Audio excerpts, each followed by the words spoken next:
Hello and welcome to another episode of Fulham Chronicles. Hello, Melinda. Hello, Zara. You're back. I missed you. I missed you, Naomi. It's so good to be back in Blueprints Studios. I missed it. I felt like I had a proper FOMO, and the episode was absolutely gorgeous. Very well done. Thank we need you. to put those, I claps. flew solo. She's done it. And who do we have today in the studio? So today we have Zara Melinda, who is a long-term Fulham resident, and she is representing Ray's Playhouse and is representing also the Bender Family Trust. Welcome. Thank you. It's a pleasure to be here, and thank you to Blueprint for this fabulous studios. I'm really impressed. It's gorgeous, isn't it? Wonderful. So we are going to start from the story of how Ray's Playhouse came to be. The story speaks for itself. I know it, but it'd be great to tell I people cannot about wait it. to hear all about it. I deliberately didn't look into it. I've been doing this for a while because I so love when I find a story on the spot. Well, I think it would be good just to talk about Ray's early life, because I think that shapes the whole reason that we created Ray's Playhouse as the charity.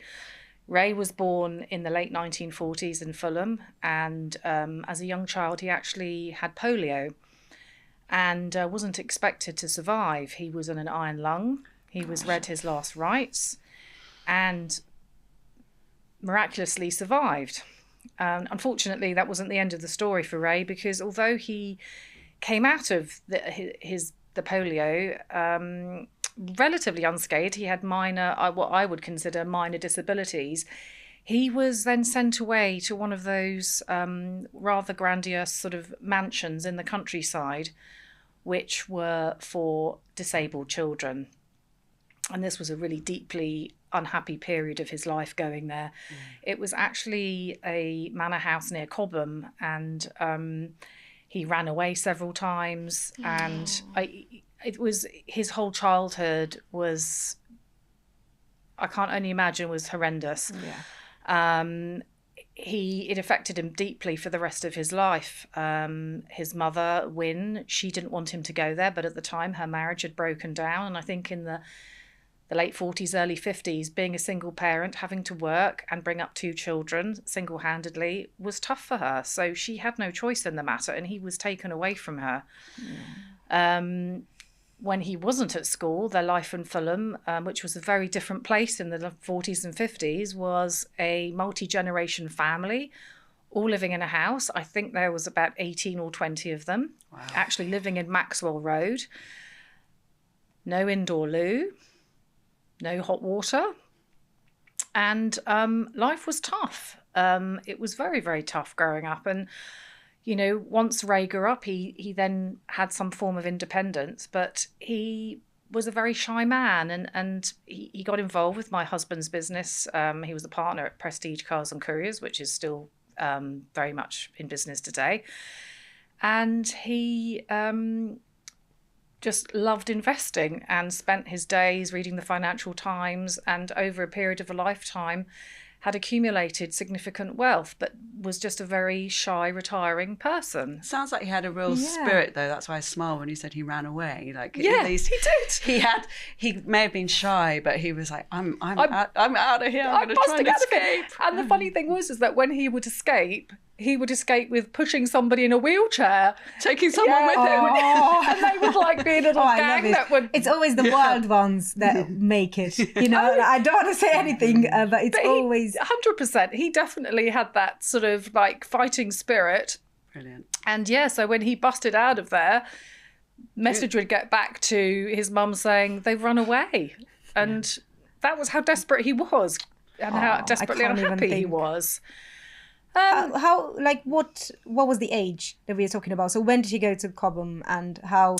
He was, I believe, around 7 years old. So young. So to run at 7 years old-ish, that tells you desperation. And actually, he could have quite easily gone to mainstream school. He was a very bright man, and he also, he was not physically disabled in any significant way that would make you feel that he needed to go to somewhere, to one of these to be institutionalized, which was really what he was subjected to. So back to prestige. So he loved investing He and loved making money. and So what did he working do hard. with all these funds? Well, he accumulated a huge amount of wealth, as you would do. He never married. He never had children. And it was really sad, sort of around 2006, he was diagnosed with a very rare form of cancer called cholangiocarcinoma, which is actually cancer of the bile duct of the liver. Oh my gosh. This type of cancer is actually one of the fastest growing cancer types actually in the Western world. Again, we don't know why. I've worked in the rare cancer space for quite some time, and as with a lot of these rarer cancers, diagnosis can take some time, and unfortunately by the time he was diagnosed it had spread to the liver, and there was really no form of treatment for him. So he spent some time in a hospice. We were all rallying around looking after him, but then sadly he died in 2009, and left with him an incredible legacy to support young people in Hammersmith and Fulham, particularly Fulham South, where he grew up and where he spent nearly pretty much all of his life. So going back to the place in Maxwell Road, so when he came back from being in the institution that we're talking about, did he come back to Fulham? Was that his family home? And then he stayed in Fulham, or... He pretty much stayed in Fulham. He did spend some period of time. He lived down with his mother down near Wimbledon for a period of time, but he did move back to Fulham and spent most of his sort of adult life in Fulham. So that it makes sense why Ray's is now in Fulham. But how did it all start? How did it come to be? Yeah. Well, so gosh, it was. So I had my son Freddie in 2008, and a week before he was born, my husband was diagnosed with cancer of the voice box and then subsequently lung cancer. And I had this newborn child, and I used to go to Ray's all the time. My daughter, by this stage, was nearly 6 years old. So Ray's, to me, well, what was called the Sands End Playhouse was like home from home for me. I was always there. And to tell everyone where that is, for people who don't know, Pineapple Park or William Parnell. Yeah. It's right at the end of Stevendale Road, and it's a really super kind of purpose-built building with a lovely, safe outside garden area for the children to play. And it's just always been a wonderful, welcoming place for families with young children. And so I used to go there an awful lot. And, you know, the one thing I always loved about the Playhouse was it didn't matter where you were from. We were just one big community of parents who were just quite frankly exhausted. You know, we had young children. We could go there. We could just sit, and we knew that they could just play. There was always different activities laid on every day, lots of sensory activities, outdoor activities, all sorts of like little tricycles for them to get, you know, to kind of learn independence and sort of getting this kind of the fine and the gross motor skills. So there was just always something going on. There was even a guinea pig there. And actually, they do have a guinea pig there now. Nice. So it was lovely. They kind of like petting time, and it was just a special place. So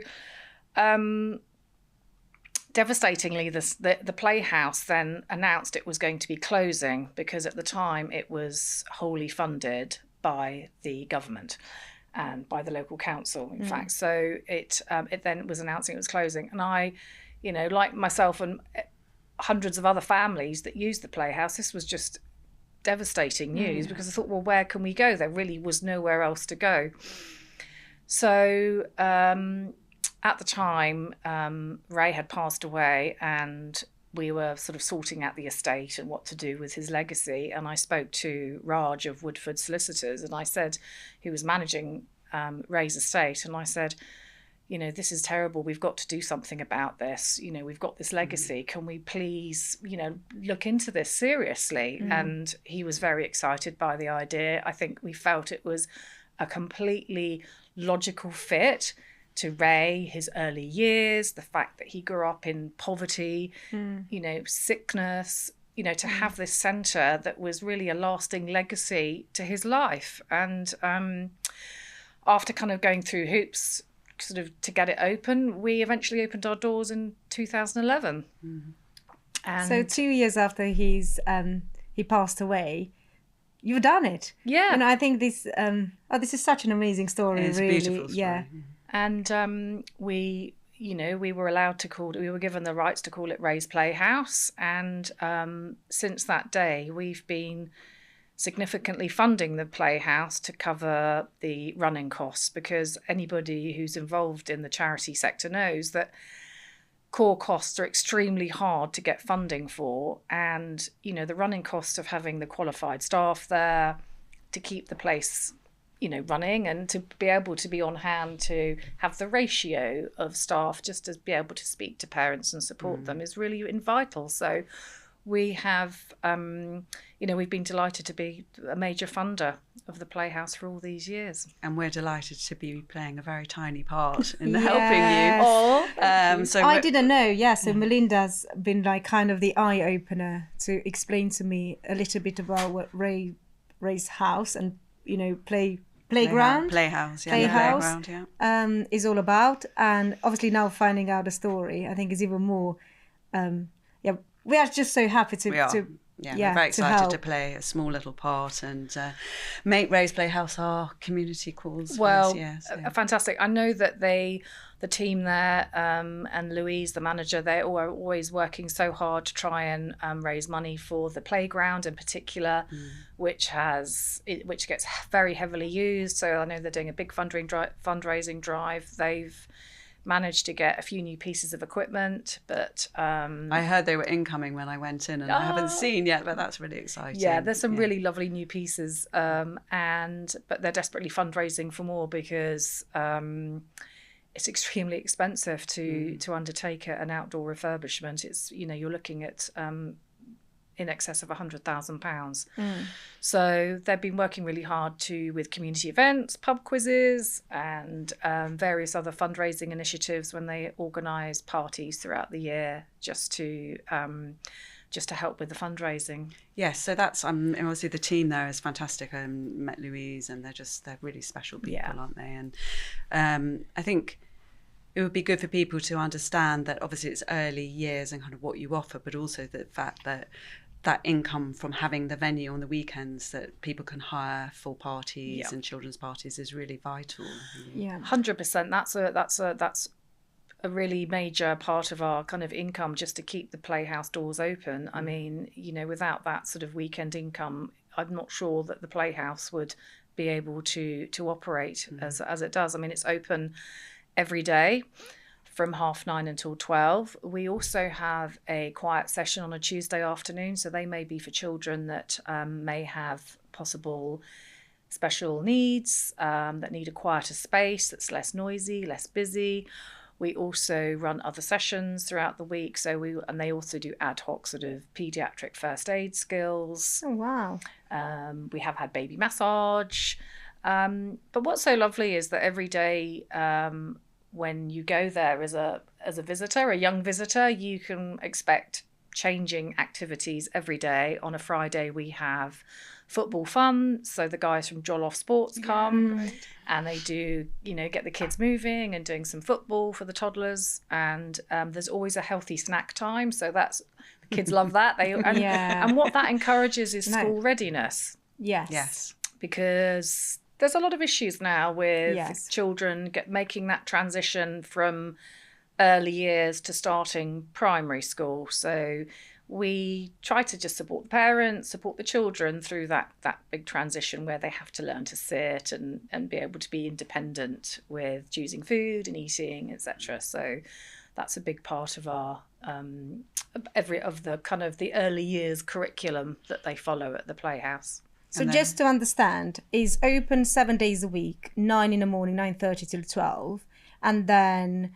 So it's open Monday to Friday. To Friday. Yeah, so 9:30 till 12, Tuesday afternoons, but you do have to... So what are we doing after 12? Would people be able to rent the place, for anything in the evenings, or would you be able to give it to a local school. They would want to do something there after, that they don't have a playground as beautiful as yours.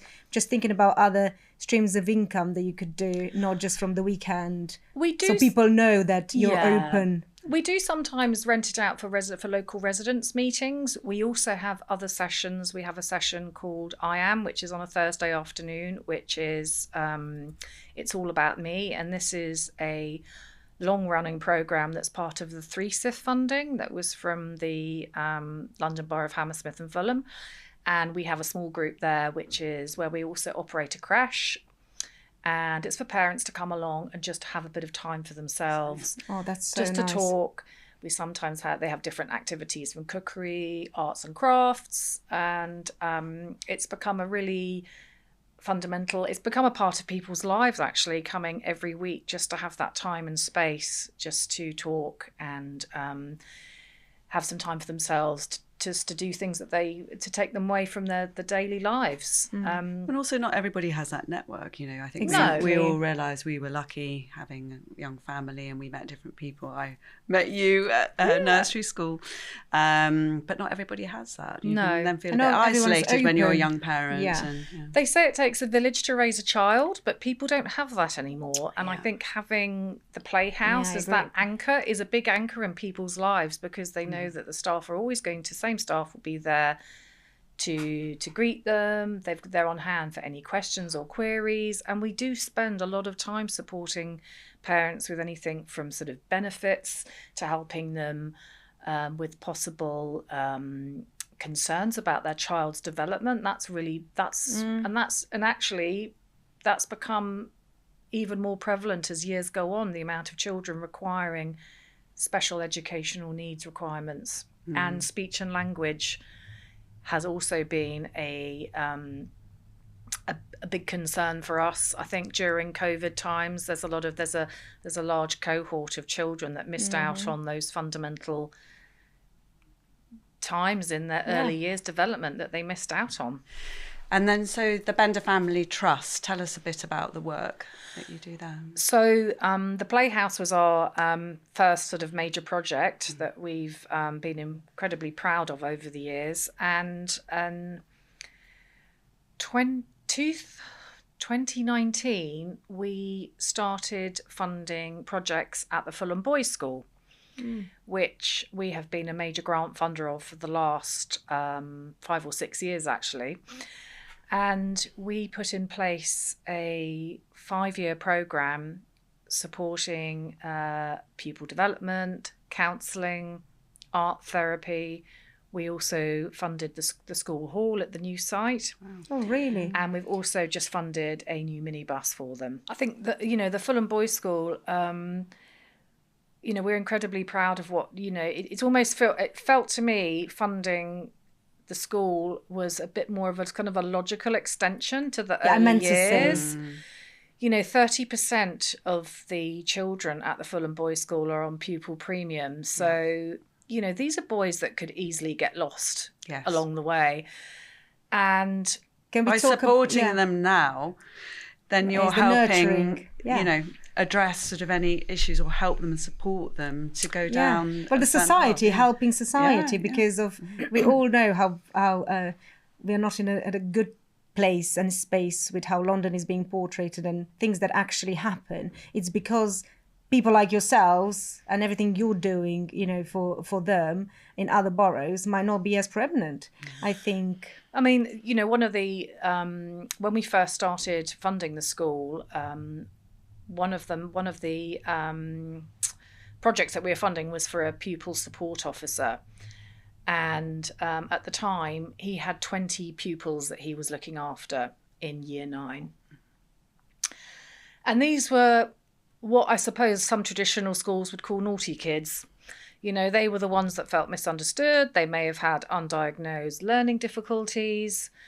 And the pupil support officer took them on this journey all the way through to year 13. 7 of them actually went on to make university applications, and one of them ended up being signed by a Premier League football side. Wow. So, it's really and we were also funding a counsellor, and there was she was seeing about 15 pupils for every week for one-on-one sessions. These were kids that are having really significant issues maybe at home. Some of them had experienced bereavement, particularly during COVID. I think there was one boy that had lost both parents during COVID. Oh, gosh. Some were getting involved with county lines drug dealing.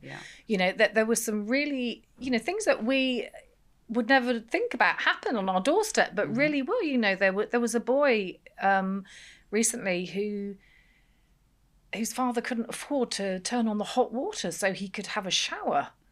So the school were helping him through that. There's things that, are happening day to day. The little bits and bobs that we are so ungrateful to have, and we are so blind to not see that in someone else's, we should look in other people's gardens at matters like this and help, like I always said. But it's so good, exactly. The basics, even. It's so good for those little things, because people think all of these charities are here to take our money. And more and more people that I've spoken with, and I don't know if Melinda can share the same vision, but they all don't trust charities anymore. No, they don't. Like, yes, right. Yeah, I mean, there's been a lot of mistrust. Particularly, there's been a lot in the headlines about CEOs taking large salaries, etc., etc. Yeah. But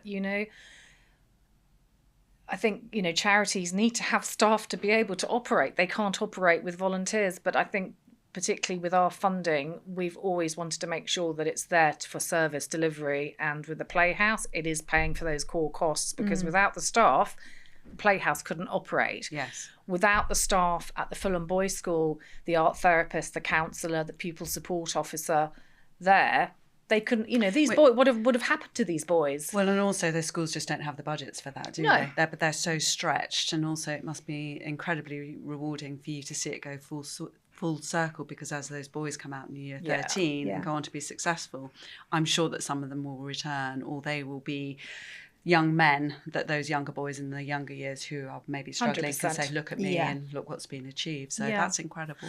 Well, there's one boy who did actually lose both parents who has gone back to the school to work. Because it's a place fantastic. It's a space that he feels a safe space. Yeah. And he, and we're also very grateful to Chelsea Football Club and the Chelsea Foundation. We have a Chelsea champion that is at the school. So he's there again as a pupil support officer to work with the boys that maybe, we don't want to call them disruptive, but may just need some help and a bit of extra time and just, a bit of one-on-one sort of mentoring. So also going back to everybody, not this is something that is so widespread and is like almost like a disease. People don't understand that other people need to be paid. So what everybody thinks is that all of these associations and communities and villages are being funded by the local council because we are paying our local tax. So I think it's more about explaining people and educating people, because we think that they know, but nobody knows. Everybody thinks that charity in Hampstead in Fulham, definitely they're in bad with the council. And we are paying already everything for that. Why do they need more money? So we've had our lovely, Dance West.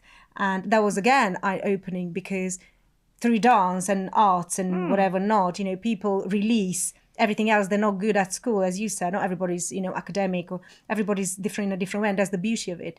But it's educating people to understand that it does take a good village, because, and good people cost money because they've studied, they've had experience.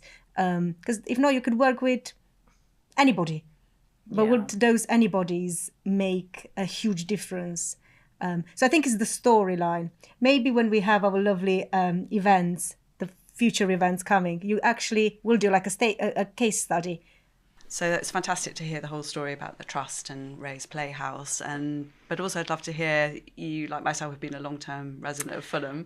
What changes have you kind of seen since you've... I first moved to Fulham in 1989, and I lived in Filmer Road. Oh gosh, for a few years. And then I went travelling, and then I had a job down on the south coast. I lived there for a few years, and then I moved back in the mid-90s, so I've been here ever since. Me and Melinda always have a joke. No matter what happens to people in life that have had anything to do with Fulham, they always come back.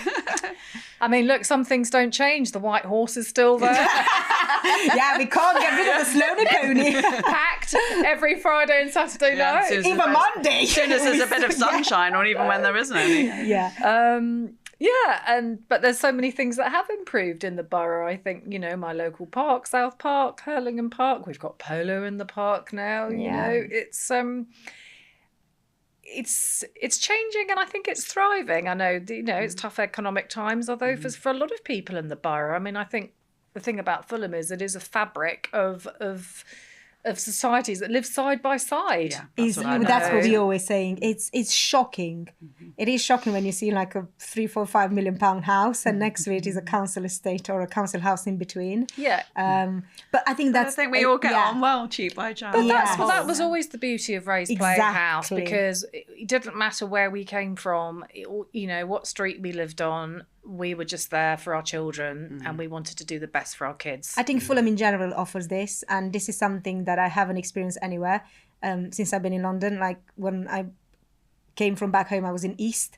It's not that feeling like Melinda loves to call it an urban village. It's exactly that. It's everybody supports everybody. Like we see what we've done in COVID and what you've done in COVID, and all, everybody was shopping for everybody. Everybody was clapping for everybody more. I think we were clapping more for each other of doing everything for the nurses, right, but for each other as well. I think Fulham does have this strong community spirit. Community spirit. Definitely. And I think that there's still some of the residents that, my husband has been here for decades, and it's look, has it changed? But no, I think it still has that village feel to the people that have grown up here. So we always just ask a little on the spot question, nothing scary. But if you could change one thing about Fulham, going back to Fulham, what would it be? Or you could add something into Fulham, what would it be?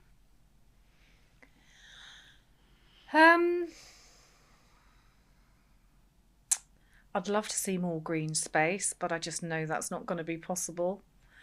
I think with all that riverside development, I was so disappointed that what I thought was going to be a park is just a tiny bit on the river and more concrete. I think it's a shame that they haven't created more green space. It's become so densely populated. What else would I change? I mean, look, I don't want to start getting political about Wandsworth Bridge Road and the traffic. No, we actually have a rule. We don't ever talk about the association, the road, the existence. LGNs, we can't. No, that's a story we'll never tell. Yellow box junctions, no. So we're not, but I think the green. But although I think the green space has improved, Hurlingham Park I think has improved hugely. I think that may be largely down to the polo and the park effect and the influx of funding that comes from the rental of the space. I think that South Park, has improved hugely. Yeah. Obviously, we've got the fabulous community centre now that's really popular, and I just wish more of the riverside would be more green. Well, there's nothing we can do about that now. Lots of money went into that place. I think it was, they saw that it was needed because of the existence of the stadium, because the stadium could have not been there, just been there without being the best of the best. I think that was the vision, but we leave that for their saying and their attention. Right, my question is going to be about Rays. Okay. So obviously we know there is a playground, but if you would have all of the power in your hands to do whatever else with Rays, would you do it like a franchise that you could go and support other boroughs and doing more than the work, or would you just keep it selfishly to Fulham? Well, look, there are children's centres everywhere. Yeah. It really depends on the availability of funding in each borough. I'm not sure in other boroughs. I think a lot of the children's centres are actually funded by the councils. That's that's what I wanted to get. I don't want to say the problem, but it's a problem. Ultimately, do we, we are providing a service ultimately that the council should be funding, but they're not. So we're here, and that's why we want to keep it going, because it's such a vital part.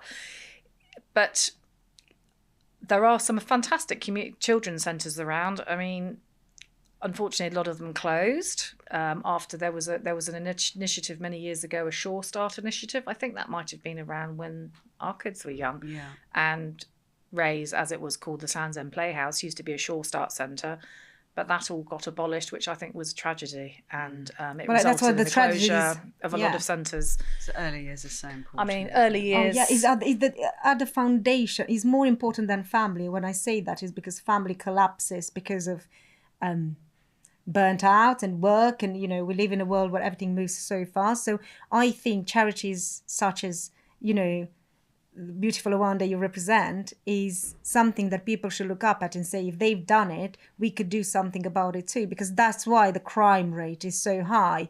That's why children are being, and especially boys. Now, I'm a bit biased because I've got two, but especially boys, they need that nurturing and that mothering. Yeah. And I'm not saying that from the person only they gave them life.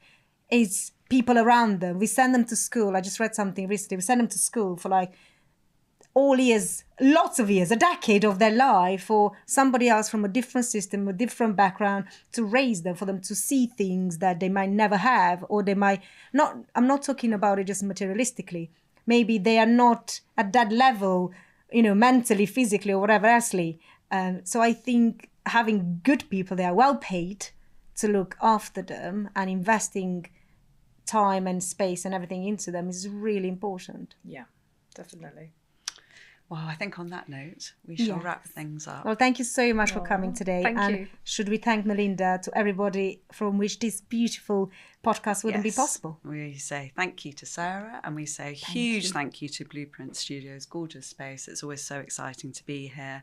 And yes, thank you so much for coming in and telling the fabulous story. It's been my about pleasure. Ray's Playhouse. No, I think it was me. lovely eye-opening, so thank you for coming. Oh, thank you.